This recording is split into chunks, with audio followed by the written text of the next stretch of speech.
বলছি মোটু কাকু, এবারে সরস্বতী পুজোর চাঁদাটা দিয়ে যাবেন। কিসের চাঁদা? আমি ওইসব চাঁদা ফাঁদা দিতে পারবো না। ভাত।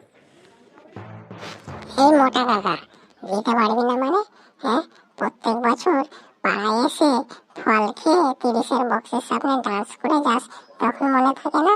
আর এখন বলছিস চাঁদা দিতে পারবি না? তোর পেটটা ফাটিয়ে দেবো, বুঝলি? আমার পেট ফাটিয়ে দিবি? আরে, আমার ভুঁড়িটা দিয়ে যদি একবার তোকে চেপে দিই না, তুই একদম শুঁটকি মাছের মতন চেপটে যাবি, বুঝলি? বাপ। ওই সব কথা জানি না কাকু, আমাদের সরস্বতী পুজোর চাঁদাটা দিয়ে যান, নাহলে কিন্তু খুব খারাপ হয়ে যাবে।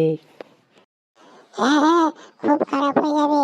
তাহলে আমাদের ওই 30-এর বক্সের সামনে থুম্বক গানে ডান্স করতে দেবো না।